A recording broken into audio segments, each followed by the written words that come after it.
Hey everyone, welcome to Creating the Comic Episode 2. In Episode 1, we talked about writing for comics, but it was more on a technical level. This week, we're going to talk about how to craft a story. Initially, this episode was going to be about editing, but I had quite a few requests to discuss story, so I decided to call an audible. Like the first episode, this is not meant to be an in-depth discussion about all the aspects of crafting a story, but more of a big picture look and to give you a solid idea of where to start, as well as some resources if you'd like to dive deeper.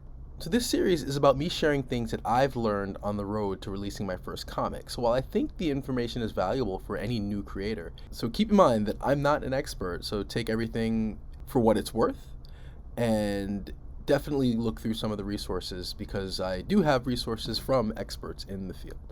So without further ado, there's a lot to discuss, so let's get to it.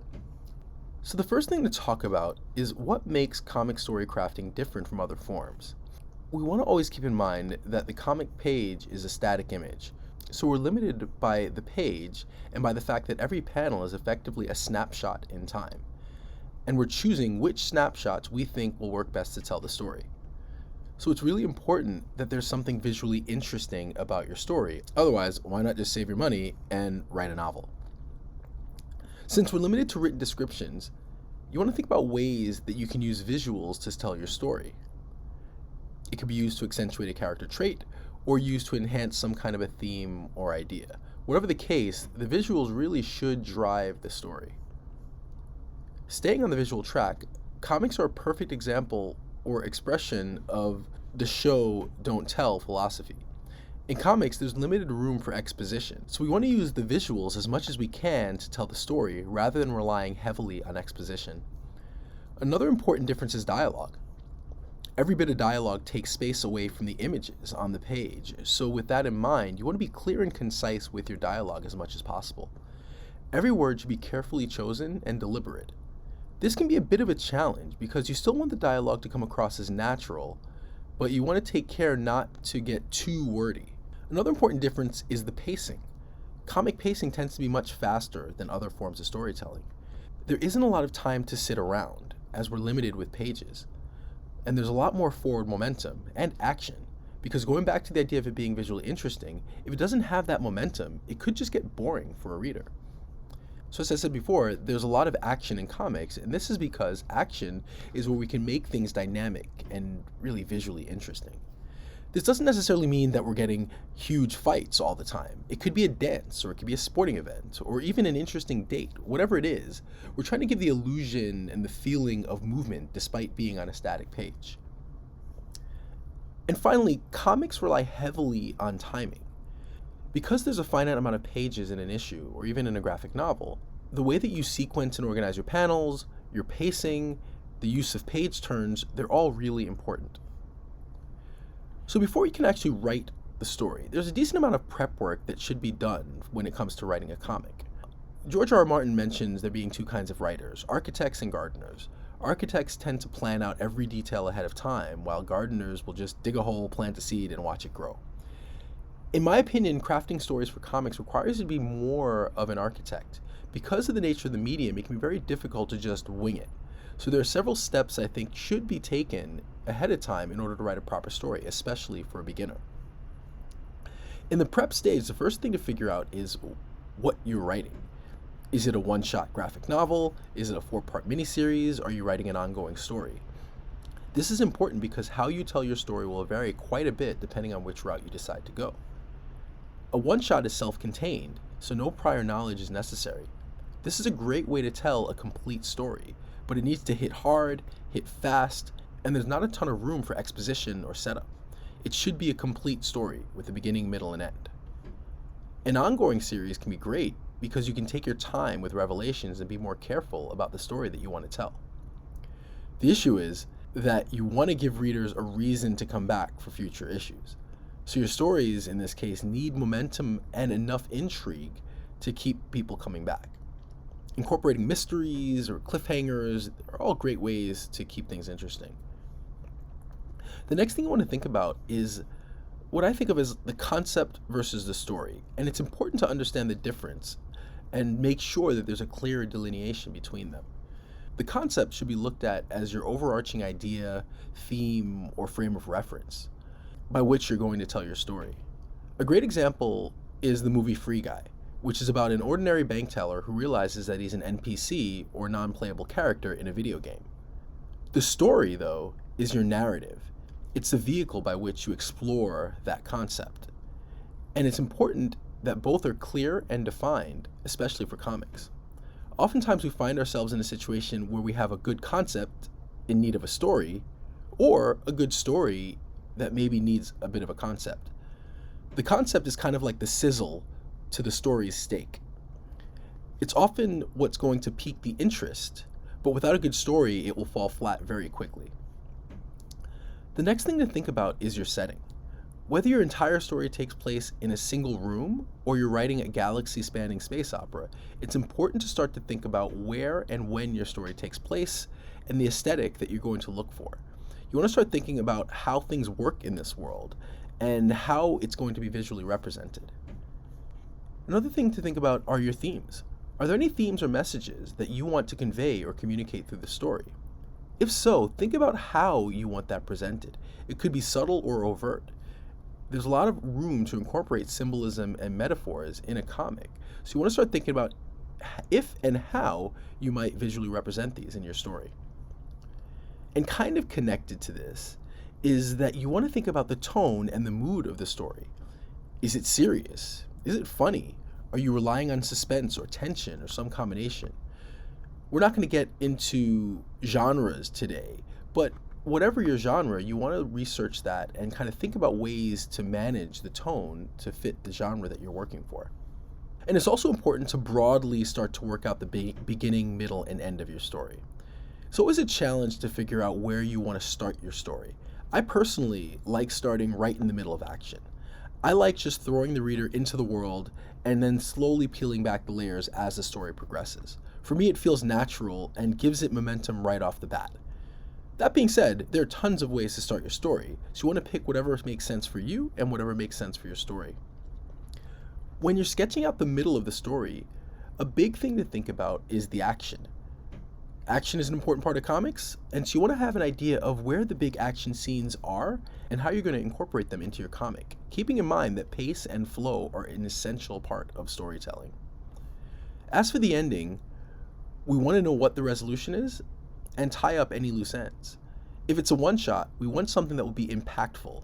It could be a happy ending, it could be tragic, it could make the reader want to throw the book against the wall. Whatever it is, we want to make sure that we have an impact on the reader. If it's a series, then we want it to be impactful, but we also want to give the reader a reason to come back. The final step in the prep stage that I'll talk about, and again, this is by no means an extensive list, but it might be necessary to do a decent amount of research.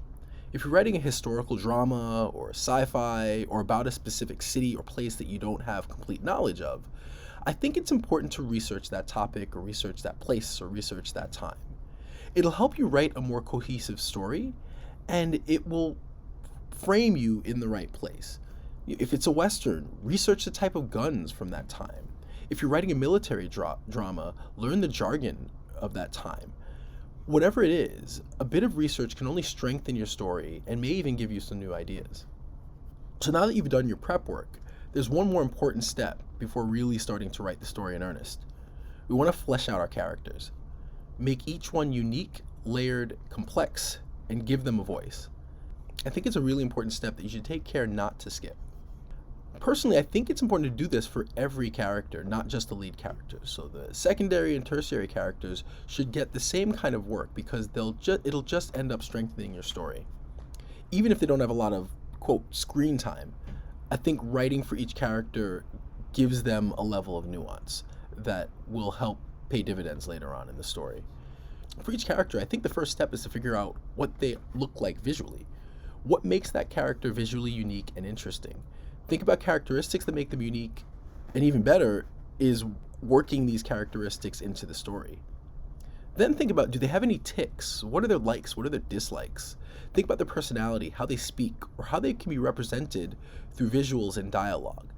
Again, comics are a visual medium. We need to make things visually interesting, so making interesting looking characters is a key to keeping people engaged in your story. Give your characters a backstory, even if it's just for you. You may not ever touch on their backstory in your actual story, but give them something, because again, I think that's going to help you flesh out the character and write for them in a way that makes them feel layered and not just one-dimensional. And then an important question to ask about each character is, what do they want? This is going to inform many of the decisions that they make in your story. And, as is the case for me, stop me from making characters make choices that actually weren't consistent with them or what they wanted. Then, when it comes to the primary and secondary characters, start to think about what is their arc, and how are they going to change from beginning to end. One of the most useful things for character growth that I've heard is that by the end of the story, you want your main characters to be able to do something or take an action that they wouldn't have been able to do in the beginning of the story. It's a great way to demonstrate character growth. And finally, try to look at the story from the perspective of each character. How do they affect the story? Do they have agency, or at least the appearance of agency? And if not, how can you demonstrate that? And one last thing before you get into starting to really write is just thinking about how you're going to tell the story. Whose perspective is it from? Is it focused? Is it kind of a first-person perspective? Are you jumping around? Do you have an unreliable narrator? Are you kind of taking a cards up or cards down approach to your storytelling? Is it linear? You just want to start thinking about that and how you're going to start putting your pages together. So once you've done the prep work and hashed out your characters and figured out kind of the perspective you're telling the story from, you're ready to start writing the story. The first step is going to be to plot out the entire story. First scene by scene and then page by page. As I mentioned earlier, with comics, you don't really have the luxury of being a Gardner because we have pretty strict parameters in order to make the comic work. If we're working with, say, a 24-page comic, then we want to outline what happens on each page. We already have an idea of the beginning and middle and end, but this is where we want to break down the story further. What's the inciting incident, or the thing that sets the narrative in motion? What's the primary conflict? What are any secondary conflicts? What are the things that are driving the story? Is it character choices that are driving the story? Is there some kind of a ticking time bomb driving the story? Two other important things to think about here are your tension and stakes. Tension is extremely important in order to keep people engaged. It can be used in a plethora of ways. You can use it to build anticipation, uncertainty, anxiety. You can use it through conflict or foreshadowing, through using suspense or consequences, just to name a few ways. How you play with tension and relief of tension can put your readers on a roller coaster of emotions. Stakes are also incredibly important to the storytelling. Stakes invest your characters and your audience emotionally in the story. To do so, actions or inaction must have consequences. High stakes will increase the tension, emotional investment, and payoff. If the stakes are low, then why should I or why should anybody care about the story? And stakes doesn't mean world ending. It means high stakes for that character. And if I'm sympathizing with that character, then if it's a high stakes situation for them, I'm going to be emotionally invested. Missing your train could be considered high stakes if the consequence of being late to an important meeting might be losing a big client. And again, all of this isn't exhaustive, but it should be enough to get you started on crafting a solid story. So before we conclude, I want to touch on some common mistakes and best practices and a little bit of my own experience. There are a few common mistakes that new writers make, and I'm still guilty of several of these in my own writing. First, unrealistic dialogue, or everyone sounding the same. This is a big pet peeve of mine, whether it's prose or in comics. I hate when every character uses the same vernacular and is kind of written the same. Make sure that your characters have a unique voice. This is why it's so important to flesh out your characters before, because it'll help you develop a voice for them. Connected to this is characters being too one-dimensional. This happens when we write a character as a tool to get from one scene to another. We want our characters to have the appearance of agency, so keep that in mind and try to flesh out your characters. Another mistake is too much exposition through dialogue or captions. As I said before, we're limited on space, so try to show and not tell as much as possible. When exposition is absolutely necessary, try to be creative and concise in how you deliver it. Poor pacing is another issue that you want to avoid. We want forward momentum, both literally in how we guide the reader's eyes and figuratively, so it's important that the pacing is good. Poor panel usage can also be an issue. Too many panels can make things crowded, cluttered, and confusing. Conversely, Too many splash pages can limit the story you can tell and slow things down too much. As for best practices, we've covered most of these, but to reiterate, try to develop your characters, make them interesting and clearly defined. Always use clear, concise, but realistic dialogue. Always be cognizant of the visuals and the flow. Try to be deliberate in your plotting and pacing. Maintain consistent tone throughout your story. Show, don't tell. Find ways to use symbolism and metaphor where possible. Think about visual flow and try to guide the reader's eyes where you want it. Try to keep one scene to each page. This doesn't mean that a scene can span several pages, but unless there's a good reason, try not to shift between scenes on the same page. Also, page turns and panel transitions can be used to build suspense and to keep momentum going. And finally, for the most part, your character's choices should be what drives the story. We shouldn't go from point A to point B simply because you want it to happen. Make sure that there's a feeling that your characters are making things happen in the story. Everyone has their process. For me, I like to sit with an idea for a while and run the story over and over in my head. For whatever reason, my best ideas come when I'm half asleep or in the shower, 2 times when writing is really difficult. But seriously, I like to sit with an idea, run scenes in my head, run dialogue in my head until I feel motivated to write. Once I'm ready, taking the steps that I detailed in the video have really helped immensely in my ability to tell a cohesive story. It adds to my organization, which is something that's often missing for me. In the past, before comics, I'd often be excited about an idea, start writing, and then find that the story is just not fully fleshed out. This process has really helped me to avoid that feeling. It's different, and nobody has the same process. In the time that I've talked with creators, if I've talked to 30 creators, I've heard 30 different ways to go about writing and creating a story. So there's no set way, and I'm new to this too, so I'm just sharing my own experiences. But as creating comics can be a really rewarding experience, it is one that can be a challenge. So I definitely think that if you take these steps, especially writing the first couple of scripts, it will give you a solid base in creating and storytelling for comic books. For more of a deep dive, again, I'm including some great resources that I've used to help develop my own story crafting. Next up, we're going to talk about the value of editors at all levels of the process. Until next time. If you haven't already, please like and subscribe to the channel. We can be found on all social media platforms at portable_whole. We're also on Apple Podcasts, Spotify, any podcast aggregators at Portable Whole Publishing. And you can email us at portablewholepub@gmail.com.